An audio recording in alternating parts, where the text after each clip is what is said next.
It's just awful what happened to the Wilsons. They own the ranch that's just 3 miles down the road.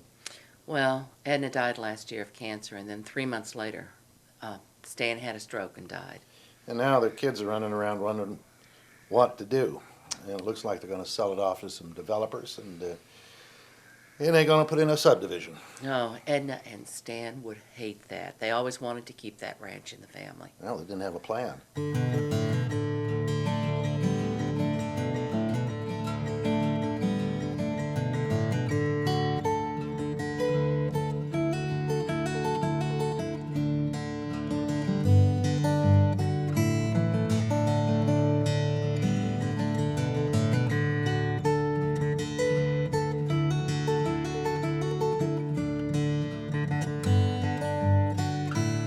We probably all know someone who has faced this situation, whether it's our own family, friends, acquaintances, neighbors.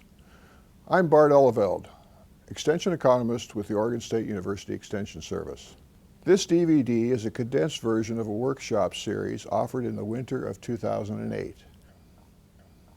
This project was funded by USDA's Risk Management Agency and involved the cooperation of Oregon State University's Extension Service, the Austin Family Business Program, the Oregon Cattlemen's Association, and the video itself was produced by Oregon State University's College of Forestry Media Center. The layout of this DVD is based on a planning process, starting with the first recognition of a problem to be solved, going through working with a team of experts, and finally with the actual implementation of a succession plan that is clear to all the family members involved. Succession is the transfer of a ranch's ownership, management, and control from one generation to the next. Usually that's within a family, but not necessarily. Sometimes there are outside people involved as well. Succession planning is greater than and actually includes estate planning. Estate planning generally involves the drafting of legal documents that transfer ownership of property from one generation to the next when the first generation dies. Succession planning, on the other hand, involves planning for the income needs of the senior generation as it lives out the last 20 or 30 years of its life, as well as the incoming generation that needs to operate the ranch. In the succession planning process, communication is key. Both death and the financial needs of old age are difficult things for both older and younger generation to anticipate and discuss. Varying and perhaps conflicting goals and objectives of the many parties involved can lead to disagreements, quarrels, and hurt feelings if communication is not open and respectful. This DVD is designed to be used in two possible ways. It can be used as a framework for a moderated workshop given by educators or succession planning professionals, or you can consider it a condensed version of the workshop to be used for self-study. We'll refer from time to time to activities, documents, and background materials. Some will be available on this DVD itself and can be downloaded or printed by putting the DVD into a computer equipped with a DVD-ROM or DVD-RW drive. Other information will be available on the succession planning website shown on the screen. This website includes recordings of the live workshop presentations that were given in 2008, as well as their PowerPoint outlines in printable form. You've already met the senior generation of our case study ranching family, the Barlows. Although the transfer of the ranch to the next generation has been on their mind for some time, they don't have a plan. But they're lucky in a sense. The untimely death of the neighbors, the Wilsons, the tragic consequences for their offspring, and the apparent demise of the Wilson family ranch have alerted Ray and Reba to the need to do something soon. We'll meet the other family members later, but let's listen to Ray and Reba and see what they hope for the future of their ranch and their family. I grew up on this ranch. My father inherited it from his father, who settled here in 1910. My dad passed away in 1980 and I took over. And right now we have about 800 acres of cropland, 3,000 or 4,000 acres of private rangeland, and 800 head of cattle. We grow alfalfa, wheat, and grass, mostly to feed our own herd. We don't have any retirement assets. This ranch is our retirement plan. You know, we got a little place over on the beach, which Reba inherited from her parents, and we do like to go there once in a while and get away, but we don't want to live there. We really like being on the ranch, and we hope that it can stay in the family and it'll get handed down to the next generation like it's been handed down for nearly 100 years. Well, Ray and I met in high school. He was so shy, but he was so handsome. And he was so shy, he came up to me wanting to ask me out, and he couldn't get the words out, and he almost fell over. Well, he finally asked me out to the movies, and, well, I went, and we've been together ever since. We were going to get married in '64, but, well, I got drafted, and so we decided we'd wait until after I got back. But we got married in '67. Yeah, we got married in the little Methodist church down the road there, and then we went on our honeymoon to Yosemite. Well, it weren't much of a honeymoon. We only had 5 days until I had to come back to the ranch for the first cutting of the alfalfa. We drove 4 of the 5 days, but we were together, and that was nice. I promised Reba that we'd have a proper honeymoon after things settled down on the ranch. Well, she's still waiting. Well, maybe after we retire. Right after we got married, I went to work for my dad on the ranch, and Reba, well, she finished her school and she went to work as a teacher. I was a full-time teacher, but there was just so much work to do on the ranch that I cut back and I became a half-time teacher and then a substitute, well, just to keep a little bit of extra money coming in. The ranch did pretty well over the years. It brought in enough money to keep the family going, but there wasn't a whole lot of extra money. I always told Dad, that we ought to grow, expand, grow more in different kinds of crops, bring in some more cattle, and maybe buy a combine. Dad was a very stubborn man. He was for sure that. We raised 2 kids on this ranch.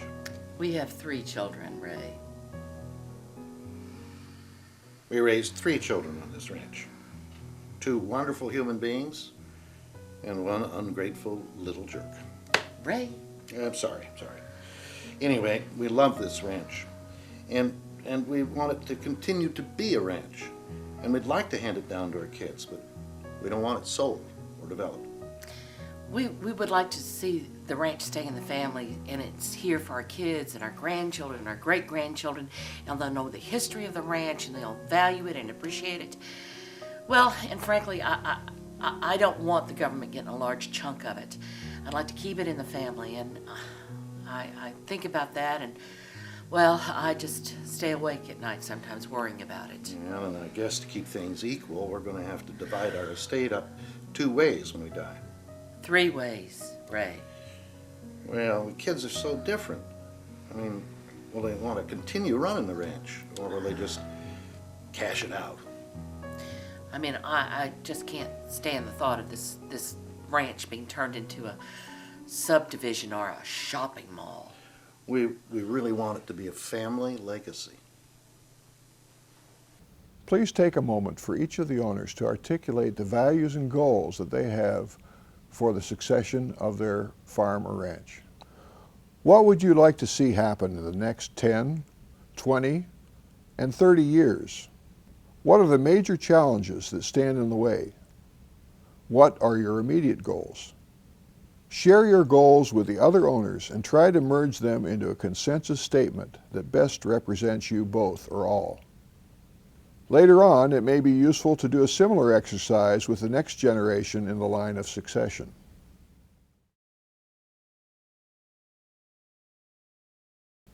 Next, we're going to hear from the first of several succession planning experts. Doug Sipple is a financial planner who has helped many farms and ranch families through the succession planning process.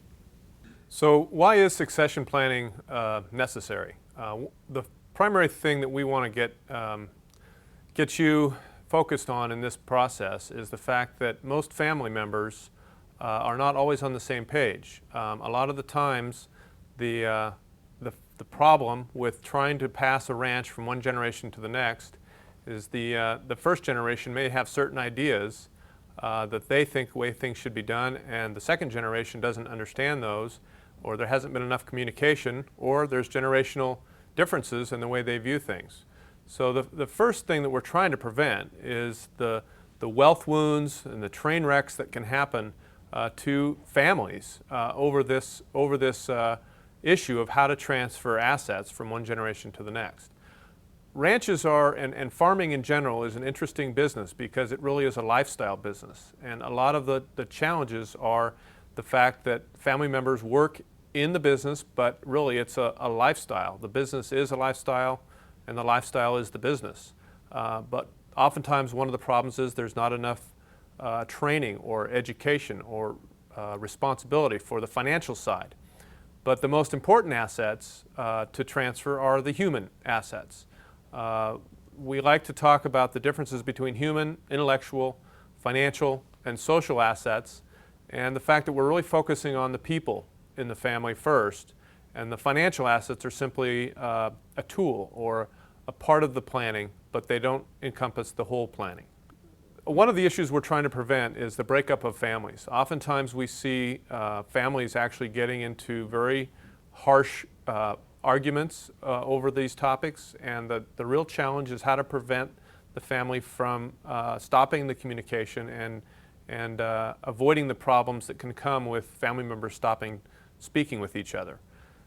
The other challenge that a lot of times we're trying to deal with is the first generation, and this may be a multi-generational ranch. Many of them are. This may be the second, third, or even fourth generation that's been on this property. And the fact of the matter is that they view their legacy, and the family legacy is really about the property and the land and the ranch. And figuring out how to preserve that legacy and at the same time accommodate the different needs and viewpoints of individual family members is a very important part of this planning. Another problem that we face continually is the fact that in the ranching business, oftentimes there's been no allocation of money to a specific retirement income fund. The ranch and the business of the ranch are the only asset that most families possess. So the first or senior generation depends on the income from the ranch to support them all the way through their entire life. And that oftentimes poses a challenge in helping to provide for the second and even third generation that may be living and working on the ranch, and is there enough income? The other issue that oftentimes occurs is the fact that as we all age and get older, there oftentimes can be emotional and financial costs of helping to care for aging parents. And are we prepared as families to deal with this issue? That's another topic that needs to be addressed in this planning process. The real issue that sometimes comes into focus with some families is the fact that there are some family members who view the potential appreciation in the ranch as something that they would like to unlock and take advantage of. That the rest of the family members do not want to have the ranch sold to unlock that appreciation. So this is a struggle in some families where there are two different viewpoints on what the ranch is for and what the balance sheet or financial value of the ranch should be used for, and how to separate it or divide it between multiple family members. Another problem that many families want to prevent is having the ranch not be a ranch anymore, is that the ranch oftentimes would be sold to somebody who may potentially develop it and sell it as ranchettes, or taking the property out of agricultural production is a major concern of many families. Another problem is really losing the ranch due to taxes or the lack of planning and preparation, or the lack of preparing a manager to take over the running of the ranch. Some families deal with the issue that no one has been groomed or prepared to actually run the ranch and take over from the first generation. In that case, these ranches, oftentimes the only answer is for them to be sold. And that's another problem that many families want to prevent. In some families, the issue of divorce or a second marriage with children from in blended families can pose a problem in terms of how do we deal with a second spouse and how do we deal with the children. So The issue of dealing with blended families in today's environment is oftentimes another problem that we need to wrestle with and come to grips with how to solve. In this climate, most family businesses do not survive past the third generation. There's a 70% failure rate of generational businesses to pass through 3 generations. And this is caused primarily due to a lack of communication and trust within the family. There are other reasons that are cited, but the primary reason is that the family is not communicating adequately about what they want to happen, and the generations do not agree on a solution that will work for everybody. One of the issues of poor communication is the fact that the 2 generations, or even 3 generations, are not communicating about their goals and objectives, and that the first generation may think that the second generation understands what they would like to have happen, but it's all inside their head. They haven't communicated it in a way that the second generation can understand, and vice versa. The second generation often has grown up in an environment where there was not the open dialogue and discussion, and so there oftentimes are conflicts over how the generations view what they want to have happen with these assets. One of the first things that we try to do in our planning process is to interview individual family members so we can communicate to the entire family what it is that individuals are feeling and wish to have happen, so that everybody understands each other. And once we can agree, then we can move forward with the planning process. But if we can't do that, all of the legal and financial solutions are generally not effective until we can get the family to agree on what they want to do. A very large challenge with many families is dealing with the fair and equal issue in deciding how to pass assets to the next generation. The fact of the matter is, in most ranching families, the ranch is the single asset.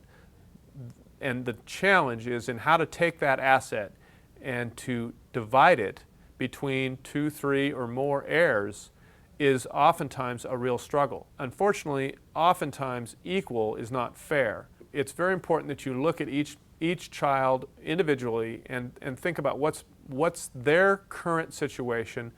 Do they have children? Are any of the grandchildren interested in the ranch? We need to look at each individual family within this family to decide what's best for them and what they want. And then we can start to put together a solution that will meet the needs of all the family members. One of the issues that many families are concerned about is the fact that estate taxes may force the sale of the ranch, and indeed no one benefits because the ranch has to be liquidated and their lifestyle goes away. So one of the major challenges that we're trying to deal with is how do we prevent or minimize the effect of estate taxes on the family and the assets. This is where there's a lot of planning strategy that can be used to help minimize the effect of the amount of money that goes to the government to resolve the estate tax. One of the first things that we do in our planning process is to do some financial analysis around both the net worth and the cash flow being produced by the ranch, and to determine how many families can really be supported by this ranch. It's a financial reality that we can only do so much with what we have to work with. One of the first things we want to do is understand how much cash flow is available and how many families can be supported. Something that this first generation needs to think about and do it sooner than later is the fact, what are they going to live on after the age of so-called retirement? And the definition of retirement in a ranching family is not traditional. But the fact of the matter is that when the second generation needs to come in and start to assume the management, there also needs to be income. And this is where the challenge of how do we provide enough income. So if there's the possibility for the first generation to create additional retirement funds that will support them during their retirement years, this makes the job of transferring the ranch much easier. Another issue that families need to plan and prepare for is the issue of long-term care and elder care costs. In today's climate, the ranching families oftentimes still have family members living close enough to each other that family members can provide care. But when situations are necessary for 24-hour nursing type care, there needs to be a plan in place of how that will be paid for. So we need to discuss that in this process also. Some closing thoughts on this discussion. it's really important to think of this as a process that's about the people, and it's really values-based planning rather than tax-based planning. If we focus on the tax, oftentimes we're focusing on the wrong thing. Focusing on the people and how best to treat them and what would be best for them and their lives accomplishes a great deal more in this planning process. Another thing that's very important is to include the family in the process. Unfortunately, oftentimes this planning is planned at the family members rather than with the family members, and that is a huge difference. If the family members, the second and third generation, don't find out what the first generation planned until they're hearing it for the first time when the attorney is reading the will to them, there's generally going to be a problem. And last, I think the most important thing is to recognize that this succession planning process is mostly about building a strong communication and trust system within your family. If everybody can recognize that this is about trying to treat all family members fairly and to meet the needs of everybody as much as possible, you're well on your way to reaching a very good solution to this challenge. The first step in the succession planning process is for all parties to evaluate what they need, expect, and want from the ranch. Now let's listen to what the next generation of Barlows is thinking. Yeah, my name is Ray Barlow Jr. Some people call me RJ, some call me Rage. I've been working on the ranch since I first learned to walk, I guess. I work the fields, work the cattle, do repairs, whatever needs to be done. My dad has been involving me in the business side of the ranch more and more in the last few years. And I hope to take over for him when he retires. My wife and I divorced recently. I don't think she really liked the ranching life very much. My kids love it though, yeah. My oldest son, he's only 14, but I mean, he does a man's work. I can hardly keep up with him some days. My 13-year-old daughter, she's more into sports and art. I think she likes the ranch, but I know she really wants to, move into town and be a teacher when she grows up. My 10-year-old, well, currently he wants to be either an astronaut, the president, or a NASCAR driver. But who knows? Maybe he'll start to like ranching when he gets older. I hope so. I can really see him and his older brother running this place after I'm gone. I'm Rita Anderson, and this is my husband, Ron. I grew up here on the ranch, but now Ron and I live in town with our 2 kids. I really love it here. It's so relaxing and peaceful. I like to just walk around and breathe in the clean air. Our kids love it here too. In the winter when it snows, they love to go sledding and build snowmen, and then in the summer they go horseback riding and swimming. Yeah, Rita's always talking about the ranch and how much she enjoyed growing up here. I like it too. It's a nice break from town. It's easy to get away and decompress from work a little bit. And Dad is always trying to get Ron to quit the banking business, move us up here, and help run the ranch. But I don't think Ron likes all the hard work. Well, hey, that's not true. I love hard work. Well, then how come when Dad asked you to help Brandon castrate the cattle, you wouldn't do it? I'm a vegetarian. Jeez. What? Anyway, I'm a little hesitant about this whole succession planning process. First of all, I don't want to think about Mom and Dad dying. I feel like if we talk about it, then it's going to happen. And I know it's going to happen someday, but I really just don't want to think about it right now. The other thing is, I don't get along with my brother. Ray Jr., I mean. I haven't seen Roy in so long. I don't know how we get along. But Ray and I have never seen eye to eye. When we were little, he used to bully me constantly. Then as we got older, he'd criticize every little thing I did. Truth is, I just wanted to get away from here when I was younger. But now I feel drawn back. I really hope that someday that Ron and I can build a home on the ranch and live here. But I don't know if I can do that if Ray's here running the show. let me be honest with you. I hated living on that ranch. The pace is just too slow. There was too much work that involved touching large animals in their personal areas and cleaning up what came out of those same areas. I wanted out. So as soon as I graduated from high school, I split. I always wanted to be an actor. Dad never understood that. So I moved to New York City. I changed my name from Roy Barlow to River Bannon, and I started auditioning. Didn't go too well. I don't think the Philistines in the New York acting community were ready for my unique talents. So I became a businessman. I've been involved in some big-time projects over the last 15 years. Legit stuff. Not get-rich-quick schemes like my sister says. Although there's nothing wrong with getting rich quick, right? I haven't talked to anyone in my family for a long time.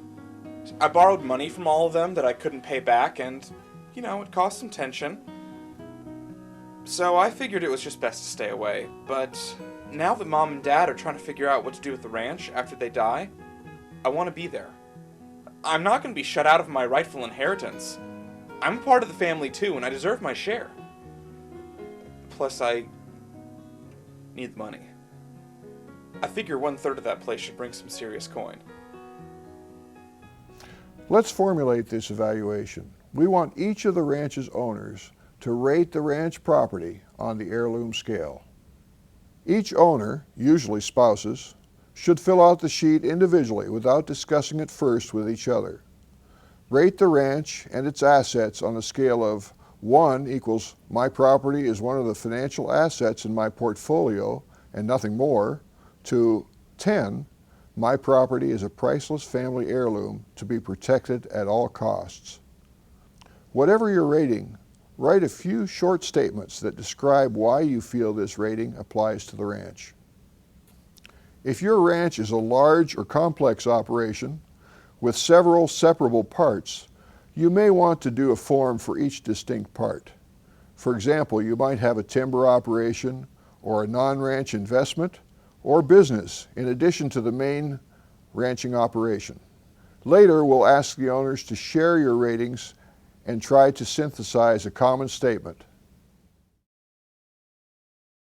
We've already seen that not all family members are necessarily in agreement on the values and goals for succession. Ray and Reba are about to come face to face with that reality. Okay, and we want to put away enough money so that if we need special care, we can stay here on the ranch rather than going into a nursing home. Now, why are we writing this down again? Because somebody once told me that if you write it down, it happens. If you don't write it down, then you forget about it. Well, I guess we're going to have to explain all this stuff to the kids, huh? Well, we could call a family meeting. Now, who could that be? Well, how should I know? I'll get it.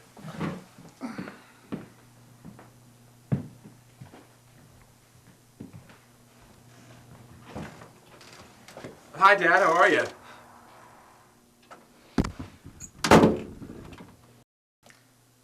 Who was it? Trick-or-treaters. There's a kid out there dressed as my worst nightmare. Ray, it's August 5th.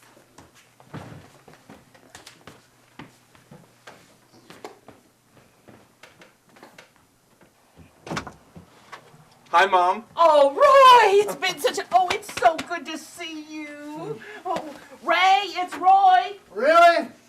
Well, I'm off to bed. Ray Barlow, you come out here and say hello to your son. Ask him where my money is. Oh, don't mind him. You know how he gets. Oh, I know. This is my fiance, Rhonda. Oh, it's so good to meet you, Rhonda. Well, come on in. Come on in. Now might be a good time to fill you in on some of the details about the Barlow Ranch. They have 800 cows in a cow-calf operation. They have 800 acres of irrigated cropland, of which 400 acres are in alfalfa hay, 300 acres in grass hay, 100 acres of winter wheat in rotation, 100 acres of irrigated pasture, 3,500 acres of deeded rangeland, and the balance of the grazing comes from public land allotments. There are also some non-ranching assets. There's a property on the coast with a house and some land that Reba inherited from her parents. Secondly, there's about 200 acres of woodland, creeks, and wetlands on the home ranch. There are two parts to this financial inventory, or taking stock, to answer the question of what is the legacy. First, we'll look at the balance sheet for the ranch operation. Second, we'll look at the income and cash flow it generates to see if it can meet the future cash needs, not just for Ray and Reba's retirement, but also to provide a sufficient income for Ray Jr. and his family, keeping in the back of our minds the possibility of his son also coming into the ranching operation in 10 years or so. The total assets of the ranch are $4,200,000. There are liabilities of $1.3 million, leaving a net worth or equity of $2.9 million. This gives a debt-to-asset ratio of almost 32%. That means that for every dollar of assets owned by the ranch, 30 cents is debt owed to outside creditors. We can see the ranch is solvent. There's quite a bit of equity. But what about income? The ranch generates a gross income of over $400,000. Cash expenses are $320,000, and there's a depreciation of $50,000 per year, leaving a net income or profit of $38,000. Now, depreciation is not a cash expense, so the net cash income is $88,000 per year. Both Ray and Reba have begun drawing Social Security payments, so there's a non-ranch income of $23,500. Subtracted from that is family living expenses of $48,000 per year and income and Social Security taxes of a little over $7,000 per year. When all those numbers are balanced out, there's actually a cash deficit of about $10,000 per year on this ranching operation. That means that they're probably not really replacing all of the equipment that's depreciating to the tune of $50,000 per year. So over the long run, they're actually falling behind in terms of reinvestment in their ranch. We've already seen that the ranch is profitable. It does provide a positive net income, but the rate of return on ranch assets is only about 2%. We can easily see that there's not enough income for 3 generations to coexist on this ranch. We tried another analysis where we increased the size of the operation by 50%, basically expanding the cropland with rented acreage and increasing the size of the cattle herd. Even this expansion doesn't provide enough income by itself to solve the problem. Ray and Reba are going to have to find other solutions to generate the cash they need to provide income in retirement, as well as to support the incoming generations as they run the ranch. In the expanded ranch, income increases to over $600,000. Cash expenses also go up proportionally to $514,000, and we've increased depreciation to $65,000 on the assumption that more investment in machinery and equipment will be necessary. But the net result is that net income is still only $54,000. Net cash income, $120,000. We've increased the non-ranch income a little bit on the assumption that the third generation probably won't be full-time immediately. There'll be some part-time off-ranch work. So that has gone from $23,500 to $33,500. But with that third generation, the family living expense will also increase to $62,000. We're now adding 3 generations to be supported by this ranch. Income and Social Security taxes go up with the higher income, and when all is said and done, the cash deficit in this case increases to almost $40,000 per year. So even though the rate of return on ranch assets, a measure of profitability, has gone up to almost 3%, we can see there still isn't enough cash flow being generated by this ranch to take care of all the needs that the family has in 3 generations. Ray and Reba need to find some other way to finance their retirement. Particularly with the specter of high health care costs, as well as the possibility for needing long-term care. Compiling a balance sheet is a fairly technical assignment, as we've seen, but now it's your turn. Maybe you already have one from your lender or an accountant. If so, congratulations. Your job on this next part will be easier. Take the time to fill out the rough balance sheet form. For this activity, we are asking you to list the names of the assets and liabilities that comprise your ranch. Assign rough estimates of value if you can. Later, when you have more time, use the spreadsheet to gain a more detailed and accurate inventory of your financial position.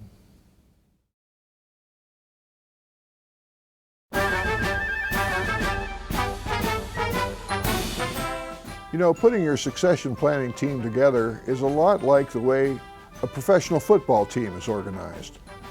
Members of the senior generation are the football team owners. All active family members are the football team. In our analogy, the owners may or may not still be active players too. What about spouses and significant others? Are they players, spectators, cheerleaders, water boys or girls? All football teams have a staff of coaches to advise and help direct the play. Usually the owners tell them what their long-term objectives are. In football, there are offensive, defensive, special teams, quarterback coaches, etc. Our coaches are the succession planning experts or advisors that help the family or team find a succession strategy. This could include attorneys, CPAs, investment advisors, and so on. The coaches formulate a strategy that will win the game and allow the owners and the team to meet their objectives. Do the coaches all work independently? You would hope not. You would hope they're coordinating and communicating with each other as well as with the team and owners. And usually there's a head coach who takes the lead. Who actually calls the plays? Is it the coaches? The owners? Maybe a wily veteran quarterback, one of the players, gets to do part of it. Ultimately, the way your football team works will be up to each family. Our next presenter, financial planner Steve Hopkins, will talk about what kinds of financial experts you'll need on your coaching staff and how to get them to work together on your succession plan. So one of the most valuable things we do for our clients is to come alongside and coach them through a very well-developed and well-defined process. Okay, so let's talk about why a team is necessary. The process of dealing with the various parts of the succession planning puzzle can be a bit intimidating, if not downright overwhelming. Let's start with the big pieces of what has to be coordinated. There are three distinct pieces. In passing control to the next generation, we must make sure that the senior generation is secure in their own financial independence. Do they have enough to last, or will they ever run out of money? The next piece is multi-generational family wealth planning. So that covers what plans, agreements, and legal structures must be put in place to assure the continuity and survival through multiple generations of the family enterprise. The final piece is business succession planning. Is the next generation prepared to take over the stewardship of human, land, livestock, and natural resources of the business? In our experience, we find it most effective to follow a well-defined and well-established planning process. We also find it most effective to engage not just the current business owner, but also the succeeding generation. By establishing a clear process from the outset, it provides a framework within which to communicate effectively. Who are the coaches on this team? Typically we find at least 3 and oftentimes 4. The first would be a financial advisor. The second would be a CPA. Third, an attorney. And in most cases, because we have to establish valuations for real estate and business assets, we often find ourselves in need of a valuations expert. So the roles that these coaches play: the financial advisor should be expert in and have a track record in investments and in business insurance. He should also have a working knowledge of applicable tax code, legal structures, banking and business and real estate valuation. He should also have expertise in dealing with people, and sometimes difficult people, and skillfully persuading them to avoid procrastination and take action. Another coach is the CPA. Often this person will have been in the picture for a very long time because most going concerns have an accountant already on board.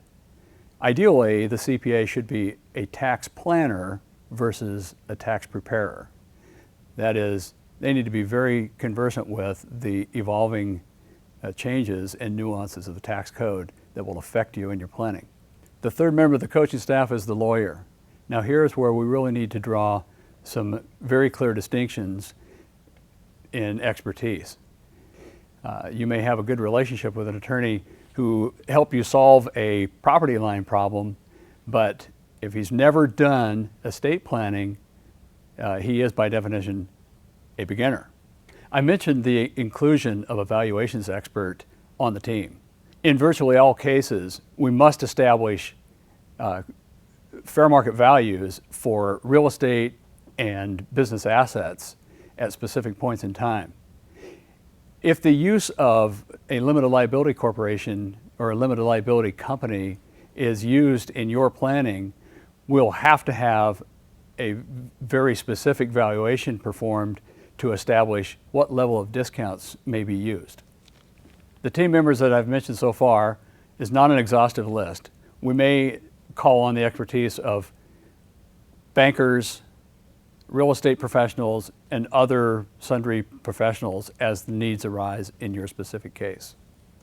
Your advisory team is going to guide you through a process that is going to provide you with a great deal of clarity, balance, focus, and confidence.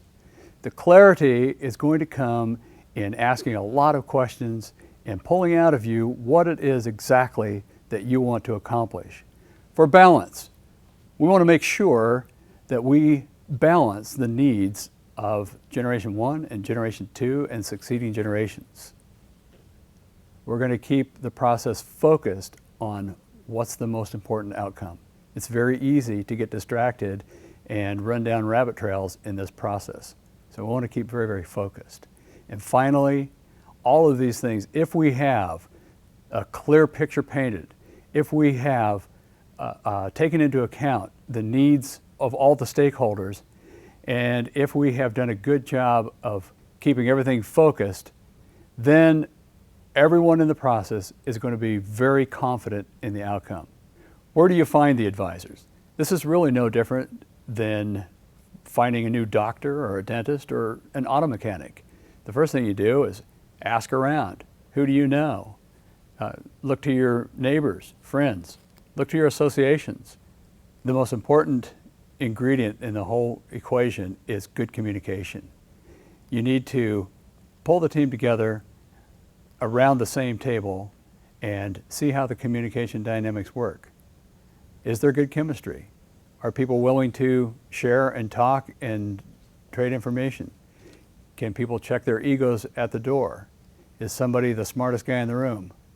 Finally, you want to determine, are they good listeners? If an advisor arrives at the table with more answers than he has questions, that's not going to yield a good result. We want to make sure that we understand very clearly what it is that you're trying to accomplish for your own legacy, your own vision. What are you passing on to the next generation and beyond? We'd like to have you draw up an organizational chart for your family's team. What roles will your family members play? What kind of experts do you need? Who are the current owners, and who will eventually be promoted to owner rank? Once we've identified the owners and the players on this football team, it's time for them to get together and communicate. A family meeting is an excellent way to accomplish this. If you've got a football team that doesn't know the rules, is not sure which goal is theirs, has no leader, has no coaches, and hasn't even figured out a game plan, you've got a prescription for chaos. Ray and Reba had just that same problem with their first family business meeting. It was a free-for-all. Just sit here calmly and Everyone's got to get a chance to talk. Let us get on with this. You're the one who started yelling. would you please take your hat off? I raised you better than that. Yeah, have some respect. Come on. You are not the one to talk about. She's got more respect. Every day we are involved in running a I'm just saying I should be in charge of the meeting, that's all. Why, so you can push everyone around? Listen, Missy, if you hadn't run off and married that city boy, maybe you could be in charge. Why don't you lay off, Hoss? Oh, you want to start something, city boy? Hey, there's nothing wrong with the city. Hey, I don't need your help. And where the hell's my money? Well, So, how is it you've managed to stay on the farm here all these years? well, I like it here. I thought you had some sort of arranged marriage or something. Oh, come on, everybody. Listen.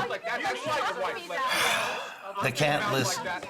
A room full of full-grown adults and they just can't listen. Every time this gang gets together, they sound like they're in middle school. Well, pound on the table. Oh, I think I'm gonna pound on some heads. Well, that's a good question, Roy. River. Sorry. Oh, River. no, it's not that bad. Where's our money? Vocal. They sound like a bunch of kids. I was saving this for later, but now seems like as good a time as any. No, they haven't. I have something for all of you that's better than money. Ideas. I know you're trying to figure out what to do with the ranch after Mom and Dad die. Well, the truth is I'm here to rescue you all from this process. I have a plan. Think theme park. I'm talking Ranch World. There'll be rides, roller coasters, tilt-a-whirls, and whatnot, plus the authentic ranch experience. You can milk a cow, bale hay. There'll be a petting zoo and mysterious crop circles. This will be the Ranch House of Horrors. We're gonna tell people it was built on an Indian burial ground. That is the stupidest thing I have ever heard. Why? Oh, no, he's right, Roy. How can you come back after all of these years and suggest something so awful? Hey, I don't know. I think maybe he's onto something. Oh, shut up, city boy. Oh, for God's sakes, you don't want to come here from sick leave. But think about Ray Jr., Rita, and Roy have no experience separating their adult siblings from the relationships of early childhood. Even though they are grown and lead separate lives of responsibility, their strongest memories are when they lived together when they were young. In fact, both the parents and the siblings do not even know the adult Roy. Even parents can be stuck in the past when viewing their own children, not realizing that they've moved away from the caterpillar stage of that awkward adolescence. Spouses and would-be spouses come from a different family of origin with different values and norms for interacting. While this would call for greater patience and understanding, sometimes the familiarity of a family cuts short the respect and polite communication that the Barlows or anyone else would give to total strangers. As each member of the Barlow family feels they are not being heard, their reliance on dysfunctional behaviors increases. In especially challenging situations, or when you're just beginning family meetings, it might help to reduce the tension and anxiety if you were to hire a facilitator or ask a friend, such as a pastor or an advisor, to lead your family meeting. The facilitator does not have history or issues with the family, and most facilitators are very well trained to key in on verbal and nonverbal behavior of all participants, ensuring that authentic communication is reached among family members. Here's a general list of guidelines to follow for your next few family meetings. First, the logistics. Number 1, send out an invitation. And in that invitation, let people know what the topic of the meeting is all about. Sometimes it helps to send out a workbook, an article, or some piece of information that will kick off the discussion in the meeting. Include all of the relevant stakeholders. That includes the teenagers in the family, and it also includes the spouses. Have the meeting in a neutral facility. This way, there are no memories and rituals that would favor or disadvantage any family member. Assign a leader and rotate that position in subsequent family meetings. Establish and enforce ground rules, the ones that are most appropriate for your family. Here are some suggestions. One speaker at a time and no interrupting. Invite and respect differing viewpoints. Ask about what others feel and think. If you've got reservations about something, voice them respectfully. Stick to the issues, no personal attacks, and don't wait for the other guy to change first. Give positive feedback. Start your session with easier agenda items. Small agreements build rapport and help you move on to the more difficult ones. Within your family discussion, questioning and rephrasing are powerful language tools to ensure understanding and get away from inaccurate assumptions. Express more appreciation and affirmation and use I statements. I believe, I think that, and limit your you statements. You should or you must. In closing your meeting, wrap up by expressing the highlights of the meeting. Go around the room and get buy-in from every single individual. Let them articulate their assignments. And set the agenda and the time for your next family meeting. Now let's see what would have happened if the Barlows had done it right.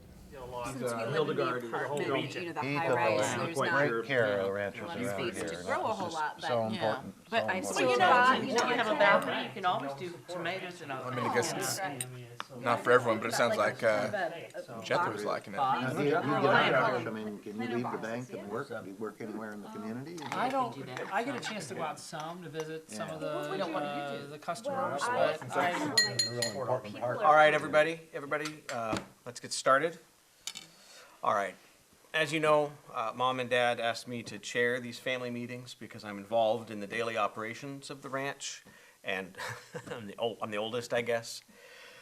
So I just want everyone to know that we want these meetings to be as useful and productive as possible, and that we want to be respectful, even though I know we've all had our differences in the past, but I want everyone's ideas to be heard, no matter how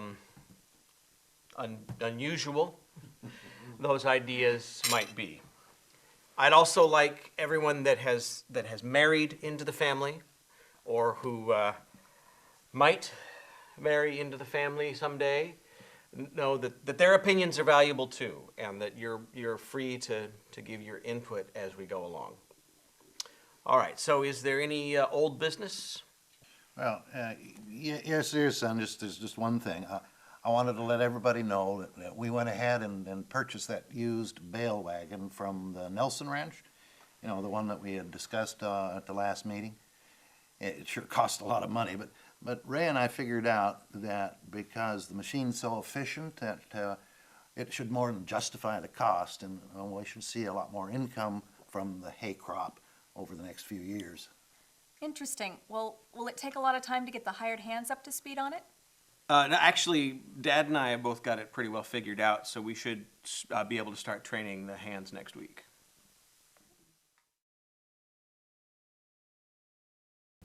In this section, we're going to listen to several technical experts, or coaches to go back to our football analogy, talk about specific tools that may be useful in the succession planning process. Our objective is not to give a comprehensive list of all available tools or exactly how to apply them, rather to give you some familiarity with terminology so you'll be better able to communicate with your coaching staff. You can choose from the menu to listen in the order that you would like, or you can play all and follow our sequence. On our website, there are recordings available of longer, more detailed presentations these speakers made during our live workshop series in 2008. Because most ranches have been in the family for a long time, perhaps several generations, Property values will have appreciated and could potentially be subject to high estate tax as well as capital gains tax. Randy Guyer is a CPA who will discuss valuation methods that may be able to lower these appraised values and thereby manage some of the taxation that may come into play when the ranch transfers from one generation to the next. First, I want to talk a little bit about the valuation process. It's a lot harder than most people think.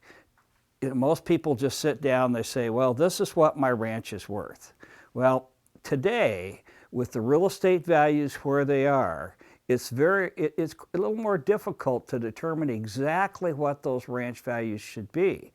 It's very easy to determine what a cow's worth because you can go to any of the markets and look at the current selling prices. You can go, you take your tractor and you can take it to a used equipment dealer or equipment dealer and he can tell you what it's worth.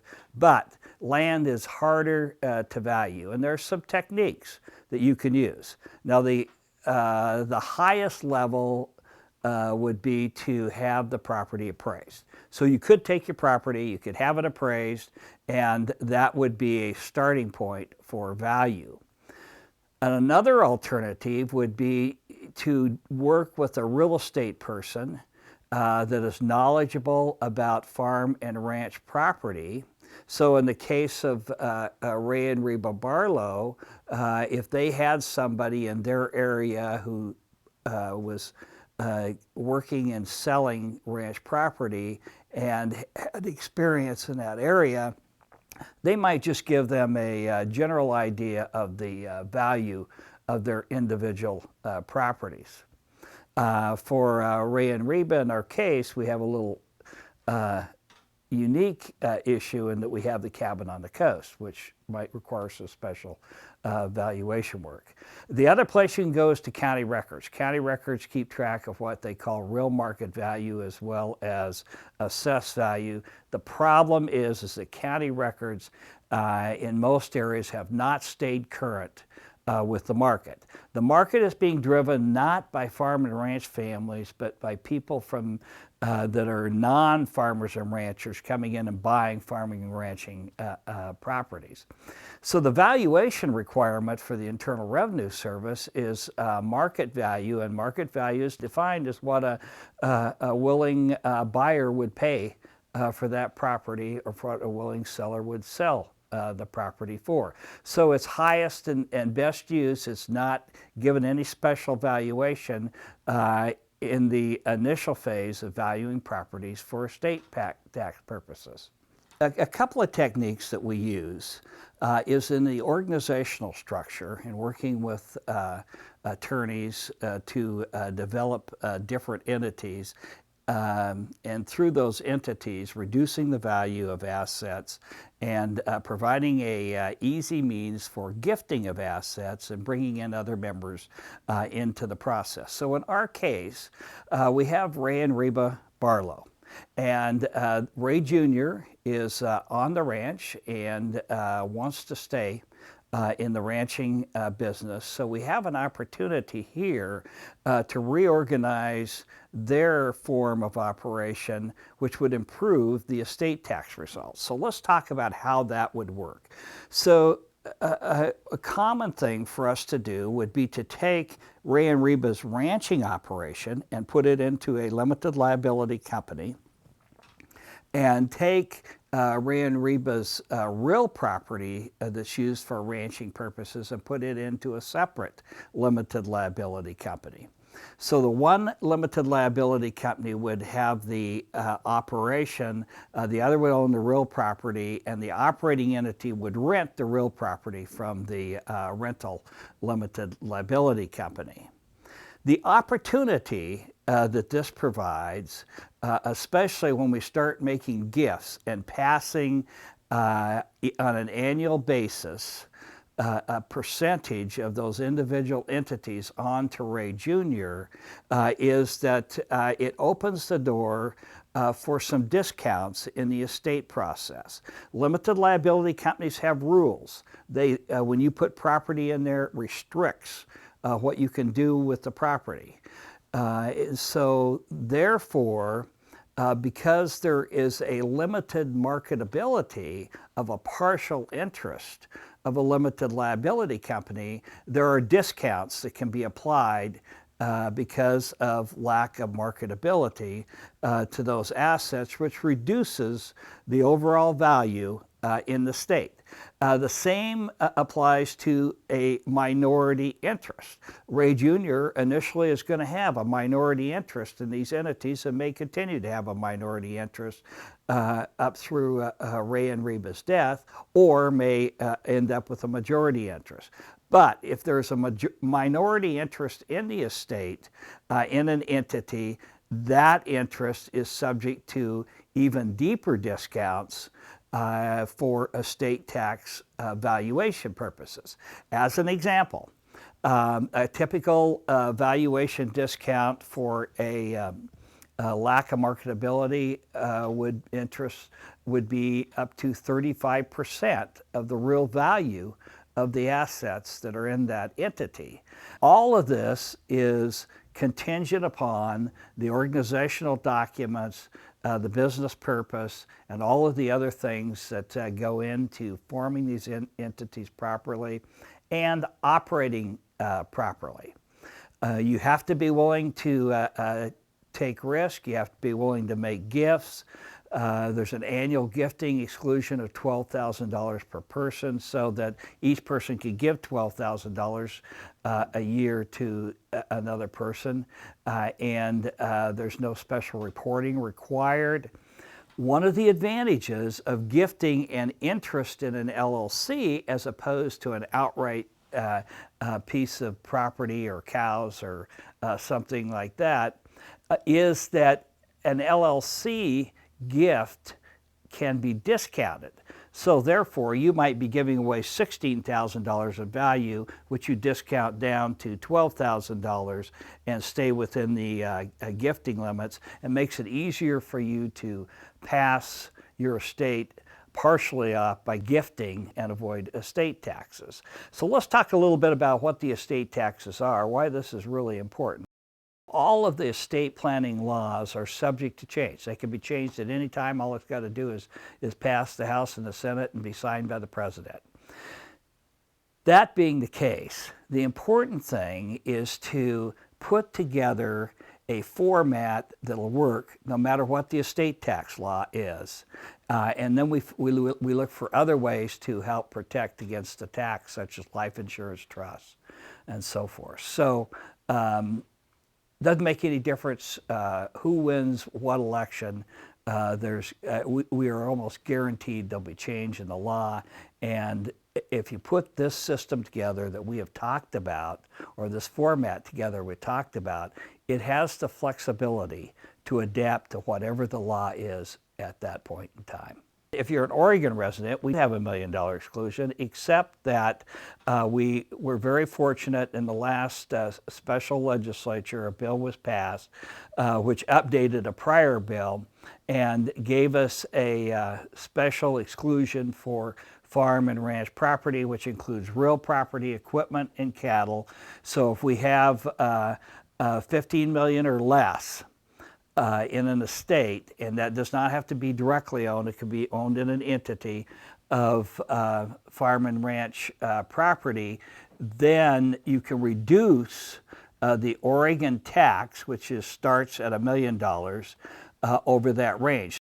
It's not a complete elimination of the tax, it's a credit, but it's a good thing in helping us in the succession process. So, another thing that we have, tool we have available to us is Internal Revenue Code Section 2032A, which allows us to value some farm property at a discounted amount, and that maximum discount today is approximately $940,000. You're required to continue to farm the property for a period of time in the family, and to have farmed it prior to the date of death, but it's another tool. It gives us an opportunity to reduce estates and plan for succession of farm and ranch property, just like Ray and Reba would like to do in their property to Ray Jr. It's important for you to, one, decide that you're going to do your estate planning and do it. Secondly, if you're going to do it, I suggest that you do it right.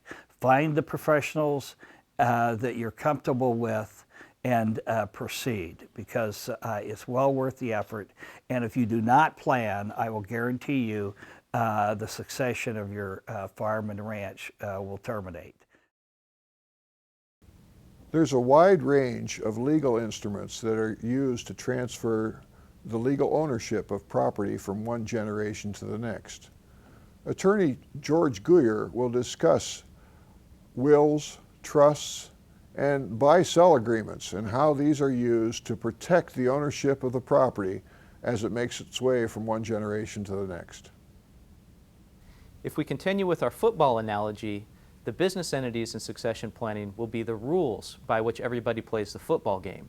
Some of these rules come from outside the team, from the government, tax structure, things like that.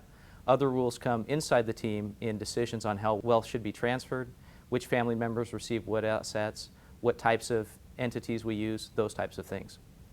Good planning will protect all members of the team by providing clear direction to reduce conflict, by protecting the beneficiaries from themselves and others, by protecting the ongoing family business, by reducing taxes and administrative costs, and most important, by providing that set of rules and identifying a referee for the next generation. The family may not be able to resolve every conflict with a plan, but at least we can identify the difficult conflicts and figure out how to plan around them. Good planning recognizes the friction points in the family and the family business. Financial tensions, tensions in family relationships, tensions in roles and abilities of family members, tensions in ideas of nature and entitlement to assets. It's important to honestly evaluate family members' strengths and weaknesses. It's important to recognize assumptions within the family and create legal documents to identify and protect those assumptions. For example, if a family member is living on family property owned by the family ranch, it may be important to put a lease in place, which actually gives that family member the legal right to stay in that property. Good planning will separate where the family is and where the family wants to be and plan and identify ways to achieve both. It's important to recognize that not all tragedies will be bright line events, that sometimes there will be gradual changes over time which will influence a family member's abilities, such as disability, gradual onset of Alzheimer's, something like that, which is not necessarily a bright line event where a family member loses capacity. So identifying how to plan around those situations is very important. The key issue in creating a plan will be first to identify who's going to be in charge. At first, it's probably the parents, the first generation. But eventually, there will have to be a gradual or at some point a shift in control to the next generation. It will be important to identify who is in charge, the selection of fiduciaries. Who will be the trustee, the personal representative, the agent under the power of attorney who will make financial decisions. That person must have the ability to handle financial matters, the ability to step into the shoes of the parents to manage the family dynamics, the ability to exercise discretion fairly and honestly, and there must be a perception by the family that this person can do this job. That perception can be as important as the actual ability to do the job. The second part is identifying who receives what and how they will receive it. This is again where we talk about fair not necessarily being equal, and identifying what people's abilities are in the ability to handle assets. The most common use of trust in estate planning is the revocable trust. A good revocable trust identifies distribution of assets. It may have special bypass planning to preserve both unified credits, and it will identify those successor trustees to administer the affairs after the parents lose the ability to handle their own affairs. Basic estate planning also includes a pour-over will, which may put assets into the trust, or there may be a will instead of a trust. There will be a general durable power of attorney to handle financial affairs in the event of incapacity, and a healthcare directive to identify who makes medical decisions and how those decisions are made. There may be other trusts in an estate plan. They may be trusts that are formed by the revocable trust after an event, such as the death of a parent. For example, if beneficiaries are not yet old enough to receive assets, assets may be held for a period of time so that the beneficiaries can have the assistance of the trustee in learning how to handle their newly inherited wealth. There may be irrevocable trusts, such as an irrevocable life insurance trust, which is used to add value to the estate by growing the estate through life insurance, but remove the value of that life insurance policy from the parent's estate. Charitable trusts can also be used to remove assets from the estate, reduce capital gains tax, and provide an income stream to certain family members, all while achieving a charitable purpose. There can be life estates in real estate or other assets. Life estates tend to be inflexible because you have to wait for the person to die before the asset can be passed, but we can use life estate equivalents which provide greater discretion in when those assets pass inside a trust. We may provide certain family members with the option to purchase assets or the right of first refusal to purchase an asset before it's sold, so that individual family members may have the opportunity to pick up the family business before the asset is sold and the wealth distributed. Easements and leases are also important in estate and succession planning. Easements can include conservation easements, or if we have multiple parcels of land under different ownership but used in a common operation, easements and leases can codify and formalize the informal relationships in how those parcels are shared. Prenuptial agreements and postnuptial agreements are important to protect the family business from interruption in the event of a divorce by any of the family members. Without planning, we may be forced to resort to guardianships and conservatorships in the event of incapacity. That increases transaction costs and leads to a court being involved in the operations of a family business. One of the most important parts of the family business entity, whether it's an LLC, a limited partnership, or other business entity, are the buy-sell arrangements within the company documents. Buy-sell arrangements protect the control of ownership of the asset, the family business, by making sure that if there is some outside event which gives a third party a right to receive it, that the other family members have the ability to buy back that right before the third party steps into the shoes of an owner of a family business member. Generally, there are a series of trigger events which cause the buy-sell agreement to come into place. Those may be things like divorce, disability, death, termination of employment. There may also be the right to force a purchase or sale if the family members just can't get along. The right to cause the purchase or sale under a buy-sell agreement can be mandatory or voluntary. It may be that the family has to buy it back or that they have the option to buy it back. The purchase price in a buy-sell agreement is generally set by a specific formula. It may be an appraisal, a valuation by the company accountant, or some other method, but the important issue is that there is a method identified for how the price will be determined. The buy-sell agreement generally also provides for payment terms, so that the family is not forced to come up with the full purchase price up front, but rather has the ability to pay for the asset over time. The most important thing is taking the first step, recognizing that you need help, and then identifying the professionals who can guide you to the formation of your team that can help you achieve your goals. Ranching businesses can be organized under several different legal entities.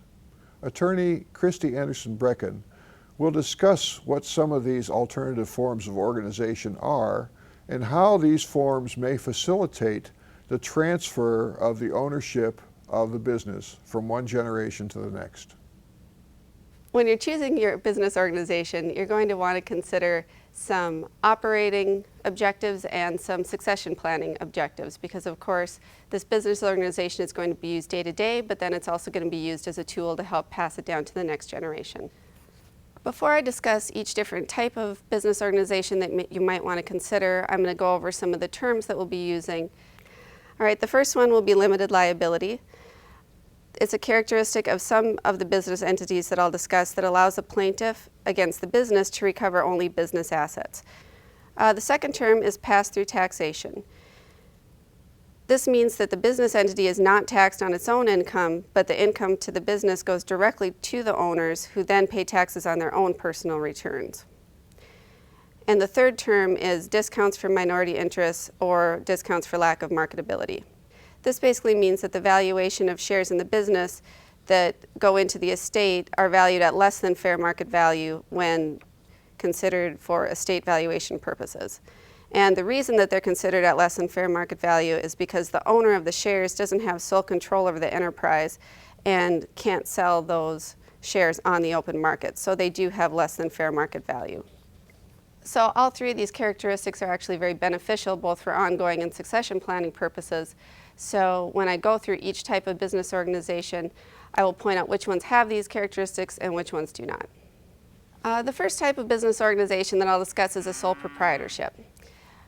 There's a statistic that something like 80% of all farm and ranch businesses are sole proprietorships. And the basic characteristic of it is that the owner of the business personally owns all of the business assets. The Barlow Ranch is now organized as a sole proprietorship, and then they'll have to decide if they want to choose a different type of business organization as they do their succession planning. Some advantages of sole proprietorship is that it's very easy to establish and operate. Essentially, you just have to start doing business. And the owner gets to make all decisions on the business as they see fit.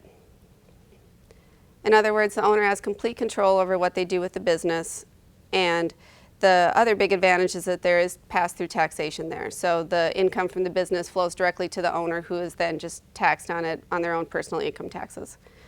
Disadvantages to the sole proprietorship is that there is no limited liability, and that is a major disadvantage, and why most attorneys would definitely recommend to the Barlows that they get into some other kind of business organization, both for ongoing business purposes and for succession planning.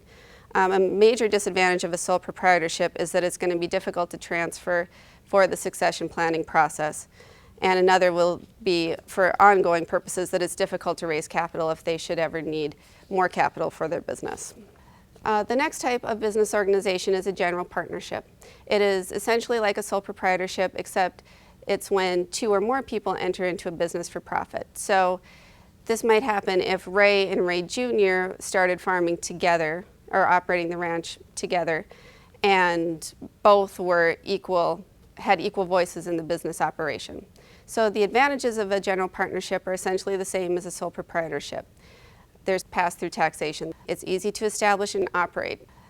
But on the other hand, there are disadvantages that include no limited liability, and it's difficult to transfer.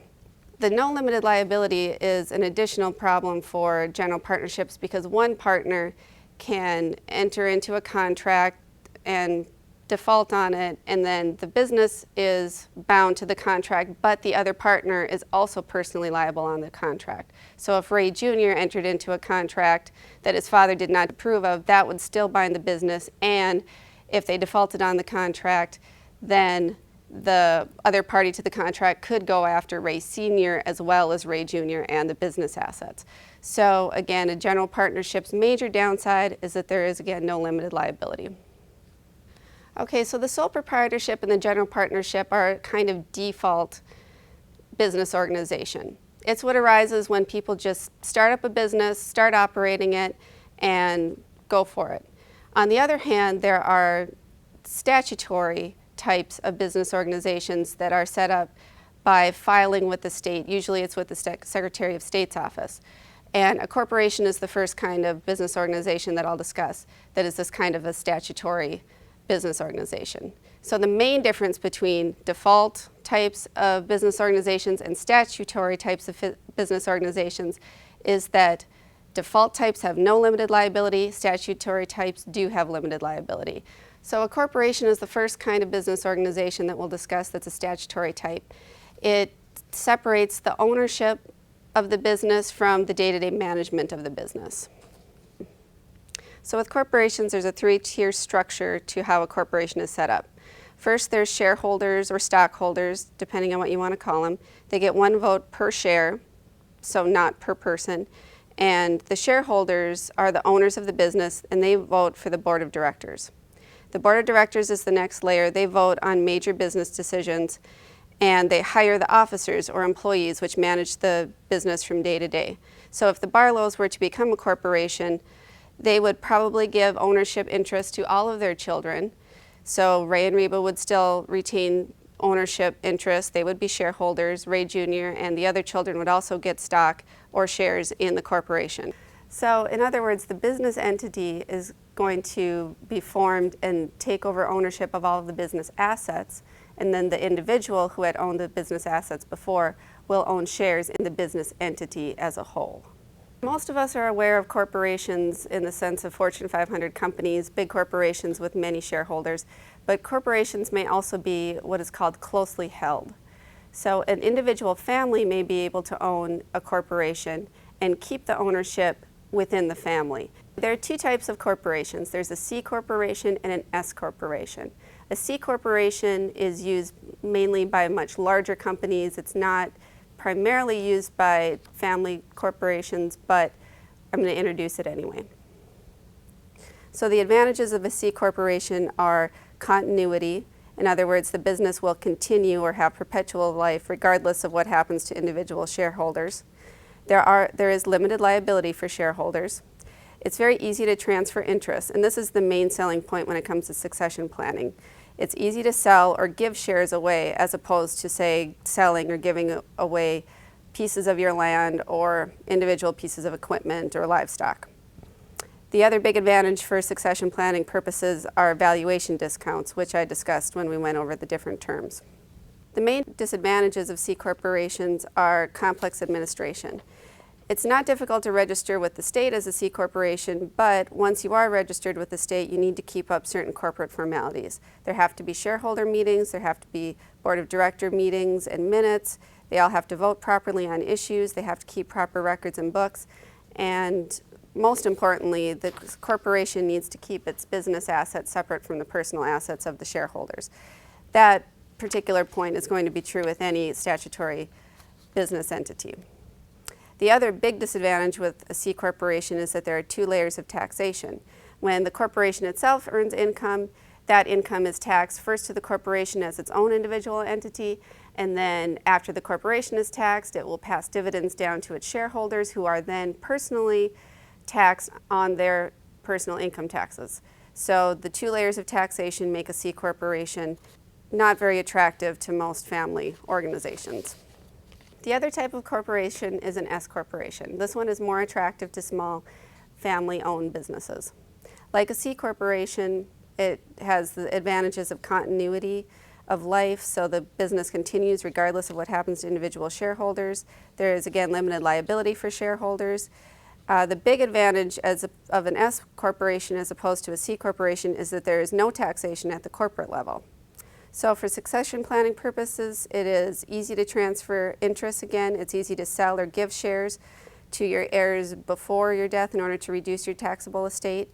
And again, there are valuation discounts which allow you to reduce your taxable estate again. The main disadvantages to an S corporation, again, is that there's complex administration. It has to be administered in the same way as a C corporation is. There is one class of stock which may or may not be a problem for a small family-owned business. It limits who can own stock, which may be an advantage to a small family-owned business unless you want to expand it outside the family. And the income is taxed to the shareholders even if it's not distributed. So even though there's one level of taxation, if the corporation has income but decides to retain it and use it within the business instead of giving it out to the shareholders immediately, the shareholders still are taxed as if they got that income. For many families, the most attractive business organization will be the limited liability company. It's a fairly recent form of business organization that has been developed that combines kind of the best aspects of a corporation and the best aspects of a partnership. So the major advantages of the limited liability company are that it's easy to transfer ownership interests. It has limited liability for all owners of the business. It has pass-through taxation, which is an advantage over a C Corp again. It has a flexible operating structure in that it is governed by an operating agreement, and that operating agreement is basically whatever the owners of the business would like it to look like. And you can choose a centralized management structure and equal management structure. So the owners can decide that there will be one manager, and that may be the on-farm heir, or they can choose to have equal management among everyone who owns part of the LLC. For estate tax purposes, it has significant valuation discounts again, like the corporation does. The disadvantage is that it has somewhat complex administration. Now that just simply means that it's more complex than, say, a general partnership or sole proprietorship, but somewhat less complex than a corporation.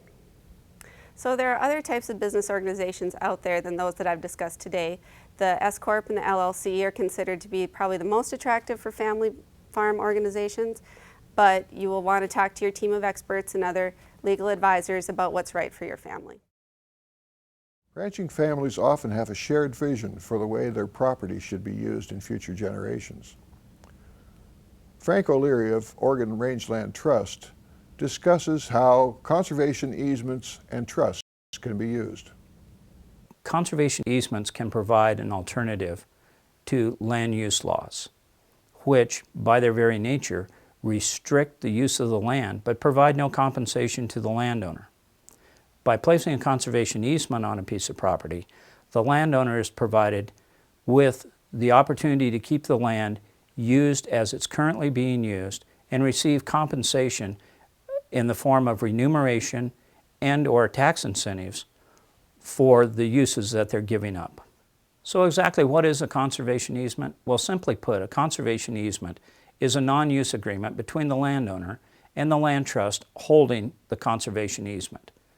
For funding purposes and for tax incentives, it needs to be called a conservation easement.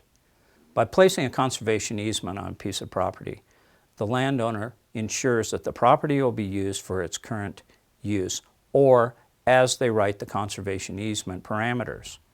Additionally, they receive tax incentives as provided for in a piece of legislation that was passed in the summer of 2006 referred to as H.R. 4. The benefits of that legislation have been extended now through 2010. Additionally, the property is monitored at least once a year by the Oregon Rangeland Trust or the current holder of the easement to ensure that the parameters of the conservation easement are adhered to, therefore enhancing the value of the property and the adjacent property. One of the most commonly asked questions is, how is the value of a conservation easement determined? Well, it's done by an appraisal, but it's a special appraisal, and it must be done by a very qualified individual. Otherwise, you subject yourself to scrutiny by the IRS. The way this is established, first, the highest and best value of the property is determined. Secondly, the elements that are going to be put into the conservation easement are determined by the landowner and agreed upon by the funders. Third, another appraisal is done of the parcel without the conservation elements that will be held in easement to determine the value of the land without those elements on it. The difference in the highest and best use and the appraisal without the conservation elements gives you the value of the conservation easement. At this point, it's necessary that I give you ORT's standard disclaimer. We do not provide estate planning or tax advice. We strongly encourage you to seek and retain competent professional help. It will be important that you retain an attorney, an accountant, an estate planner, and an appraiser that are all familiar with the ramifications of a conservation easement prior to starting through the process. So let's get to the case study for Ray and Reba Barlow. In this parcel, there are 4,600 acres with the highest and best value of $1,380,000. Included in the parcel, we are going to use for this scenario that there's 300 acres that's considered to be prime commercial property, 200 acres of timberland, and on the remaining 4,100 acres, there's a possibility of 25 home sites of 160 acres to comply with zoning. There are also 3 creeks that pass through the property that we are going to utilize in this example. The Barlows have determined that the conservation values they wish to place in this easement will include the entire 4,600 acres.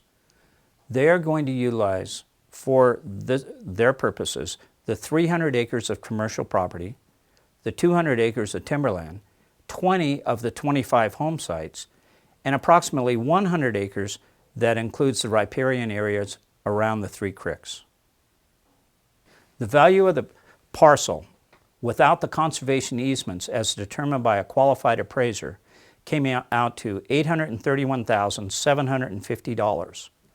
Therefore, when you take the highest and best value of $1,386,000 and the property without the conservation easement elements on it of $831,750, the value of the conservation easement is $554,500.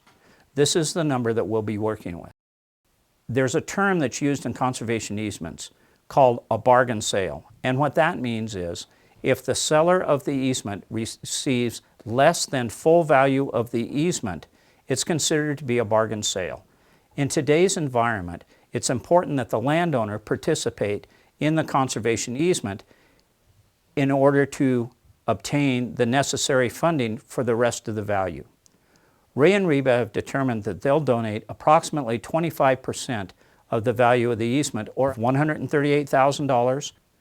Therefore, the donated value of $138,000 leaves a cash value to the Barlows of $415,875 for their conservation easement. Another important part of the conservation easement is what effect does it have on the estate value of the property? And before we can determine that, there's another facet that I need to discuss. It's part of the Internal Revenue Code called 2031C. And what it means is if the property has less than a de minimis use for recreational purposes, the property qualifies for an additional reduction in estate value. In this case, that reduction is $500,000. So if you start with a piece of property that's worth $1,386,000, and you take the value of the conservation easement away from that of $554,500, the reduction in estate land value of $500,000, you have made the net estate value of the land $331,750. For your estate planning, this has a dramatic effect. So when we look at the net effect that the conservation easement has to the Barlows, we have to start with the cash payment for the conservation easement of $415,875. Additionally, they will receive tax incentives of $138,625. They also get the reduction in land estate value of $500,000, bringing the total value of the conservation easement to the Barlows to $1,054,500. So in addition to the donated part of the value of the conservation easement that the Barlows are participating in, where does the $415,000 come from? That's where ORT becomes involved. We take the easement package and we shop it with potential funders. We annually have a funders meeting where we present a number of conservation easement opportunities and see which funders are interested in participating in which projects. Potential funders for conservation easements would include agencies such as OWEB, NRCS, regional or local foundations, and federal and state agencies. As you can see, the total value of the conservation easement for the Barlows is significant. And conservation easements may or may not work for your application. They are not a silver bullet. They're not going to cure all the woes of the agricultural community. But I think it is important for everyone that's involved in the agricultural community to take a look at a conservation easement. Work through the steps with your professionals. See if it has value to your operation. Use it as a management tool. It's just another opportunity for you to evaluate something that could help your program. Depending on the size of your estate, it could be in for considerable estate taxes when the current owners die. Financial planner Harold Waite talks about some basic estate management techniques that can help to reduce this obligation. While succession planning is much greater than estate planning, estate taxes are a critical factor in putting together a successful family farm succession plan. The federal estate tax is basically levied on your net worth. In other words, take all of your assets minus your liabilities, just like you do on a financial statement, and your net worth essentially is what is subject to estate tax. And the tax is levied on the assets in your estate. That includes all the real property you own, all of your personal property, be it cows, equipment, personal collectibles, whatever it may be. It also includes the death benefits of any life insurance that you personally own and anything else that you have any incidence of ownership in. Under current law, in 2008, the first $2 million of your net taxable estate is not subject to tax. In 2009, that's scheduled to go to $3.5 million. In 2010, the tax is scheduled to go away. And in 2011, it's scheduled to come back with a vengeance with the exempt amount reduced to $1 million and the top tax rate at 55% as opposed to the 45% that it is now. There seems to be quite a bit of consensus on both sides of the aisle in Congress to change that so that the tax will not go away and will remain with a relatively high exempt amount. The bottom line is we have to deal with the tax as it is today, but be prepared to be flexible in your forward planning. One point I'd like to make as part of your planning strategy, and that is that often you'll read references to a couple being able to pass in 2008 $4 million worth free of taxes. That does not happen automatically. You need to do at least some basic planning. If you don't do estate planning 101, you may end up wasting that $2 million credit at the first death. Let me show you how that works. Let's take a classic situation that either has no planning or perhaps some poor planning, where everything at the first death goes to the surviving spouse, either via will or by right of survivorship on jointly owned property. The taxable estate will all flow to the surviving spouse without being taxed because there is an unlimited marital deduction. Again, anything that goes to a surviving spouse is not subject to estate tax. At the surviving spouse's death, however, the estate is subject to taxes. The first $2 million is not taxed because of the unified credit. Everything else in this year, 2008, is subject to tax at 45%. Let's contrast that with some basic estate planning. And what that provides is at the first death, instead of everything going to a surviving spouse, up to $2 million, and again, that's the 2008 figure, that will vary. Up to $2 million will go into what we call a bypass trust. It also goes by the name of a credit shelter trust. It may be referred to by several other names, but essentially it's a structure that allows part of the assets to stay outside of the taxable estate of the surviving spouse. So again, up to $2 million into a bypass trust, the balance going to the surviving spouse, that is not taxed because of the marital deduction. So at the first death, due to a combination of the unified credit and the unlimited marital deduction, we still have no taxes paid. During lifetime, the surviving spouse receives income and has certain rights of withdrawal or invasion of principal from the bypass trust, but does not have ownership for tax purposes. At the surviving spouse's death, the remaining assets flow on to the heirs. The first $2 million, again, is not taxed due to the unified credit. The balance taxed at 45%, again, 2008. The other aspect of federal taxation is gift taxes. And gift taxes and estate taxes are really just two faces of the same transfer tax. There are some similarities, but there are also differences.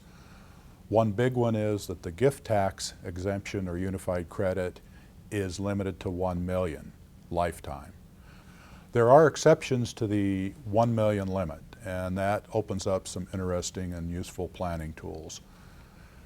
You can give away up to $12,000 a year and not cut into your lifetime exemption, nor do you have to file a gift tax return. And that $12,000 limit is per donee, not per year or per donor. So you can give an unlimited amount as long as you don't go over $12,000 per donee per year. Also, a husband and wife can join together in a split gift provision and give up to $24,000 each year to each donee. This is a very useful tool to gradually pass ownership to the heirs, and combined with some other planning techniques that allow you to leverage up the gift are a very important way to transfer assets to the next generation free of estate tax. The Oregon inheritance tax is the other tax that we have to deal with. One of the differences is that the exempt amount under the Oregon inheritance tax is limited to $1 million. So everything above $1 million per person is subject to Oregon inheritance tax, and the rates fairly quickly get up to about 16%. We do have one break, however. In 2007, the legislature passed legislation that allowed up to a $7.5 million exclusion for, quote, natural resource property. And obviously ranch land qualifies as natural resource property.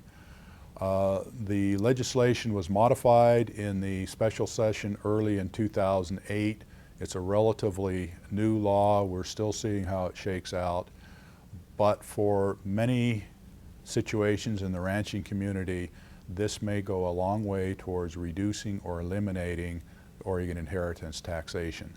The other point that you need to keep in mind is that because of the decoupling of the Oregon inheritance tax and the federal tax, sometimes you may need to file an Oregon tax return and not a federal tax return. Also, what is optimal planning strategy for the federal estate tax may be detrimental in calculating or planning for the Oregon inheritance tax. So this is an area that it's critical to get good legal and tax advice. For those of you who may have property outside of Oregon, you need to consult local authorities regarding taxation in your state, but most states do have some form of an inheritance tax. Planning for estate taxation is a critical part of your planning process.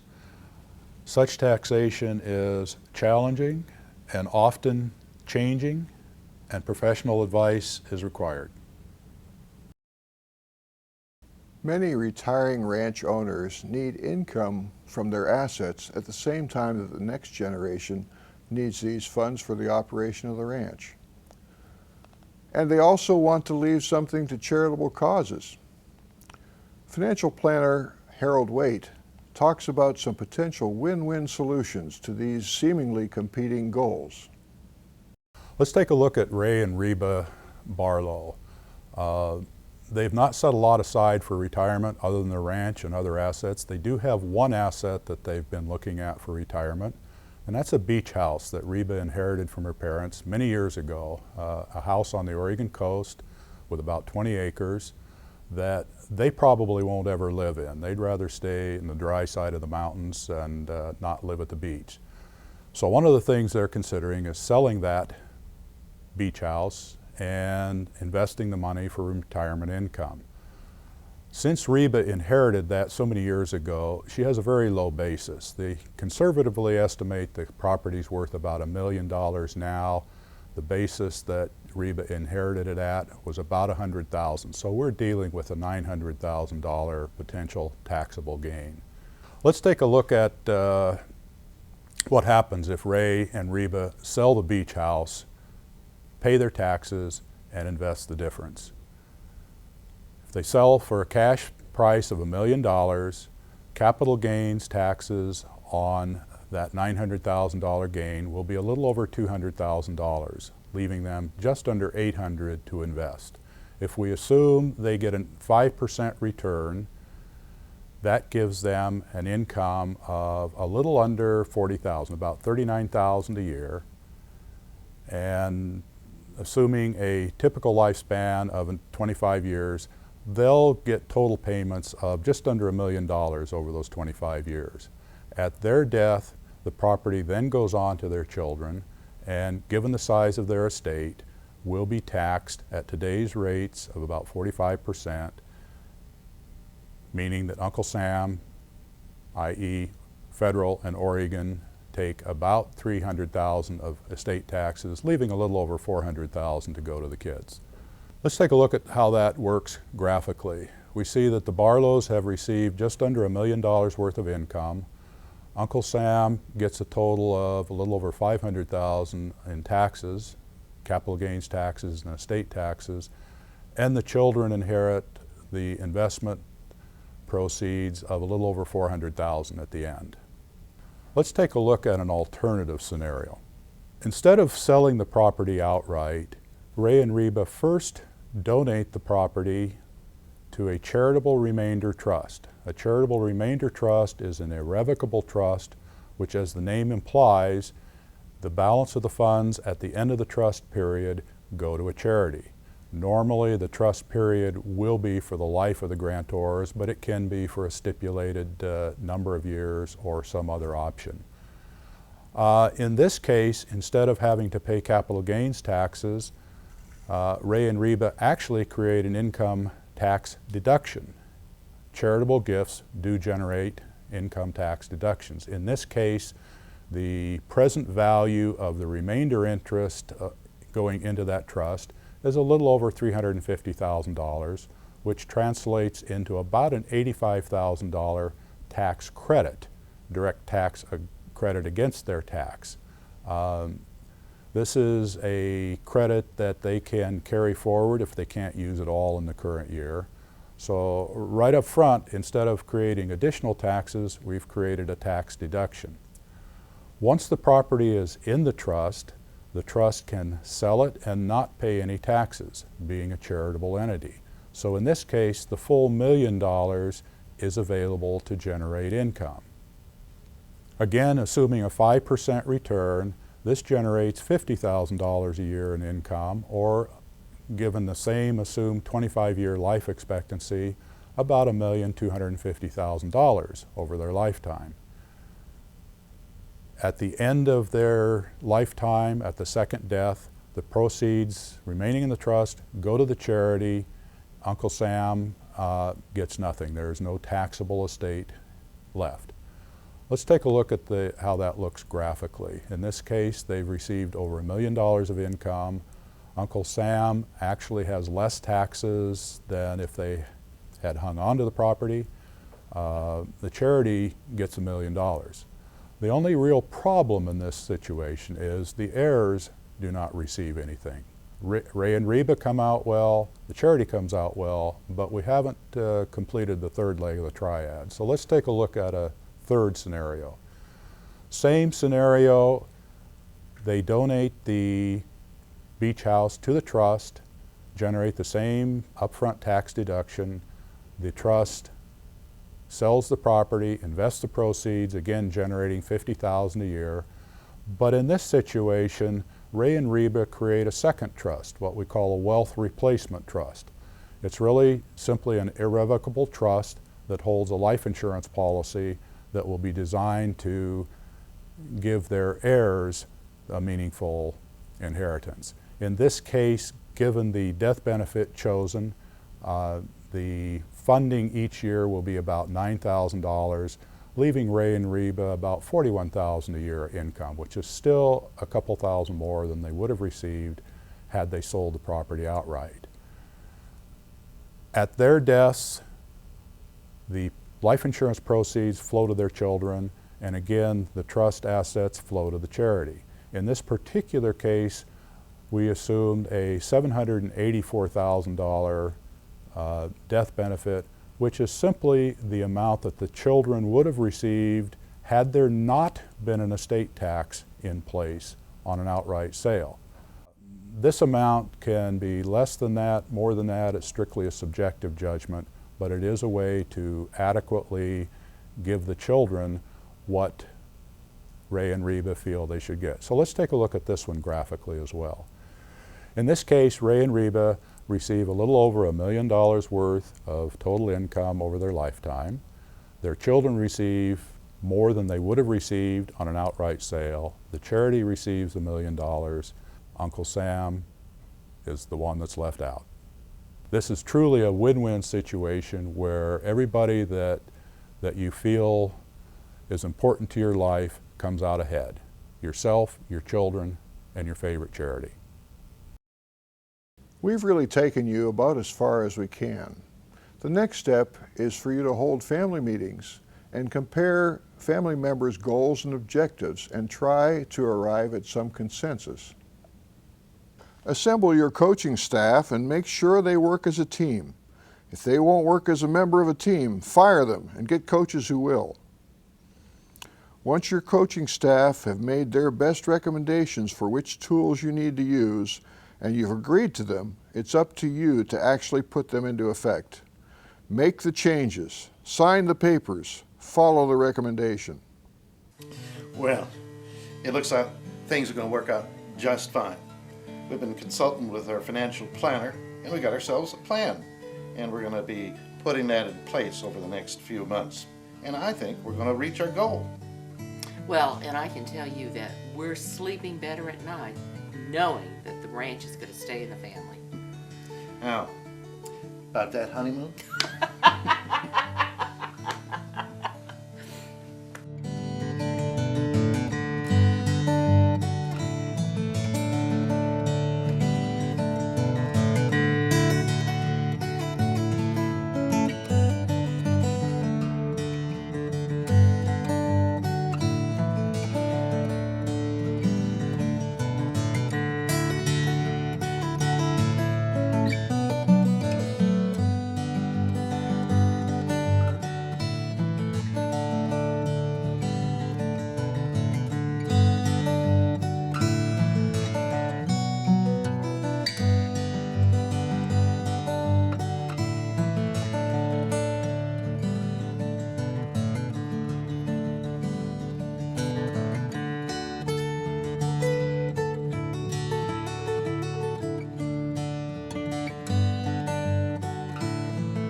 Okay, the plan's in place. Are you finished? No, a succession plan is never really totally finished. Why? It needs to be monitored to make sure everything is going as planned, that the changes are having the desired effect. Things change, in the industry and in the family. Planning is a river, not a lake. People die or are incapacitated, sometimes out of the usual sequence. Marriages and divorces happen. New family members are born or adopted. While some of these events may be anticipated in the plan, others may change the dynamics of the family so fundamentally that changes may need to be made to the plan of succession. Before we leave you, I want to emphasize that there are a lot of other resources available. See the DVD and website. Okay, now it's up to you. Let's go put that succession plan together. Future generations are counting on you.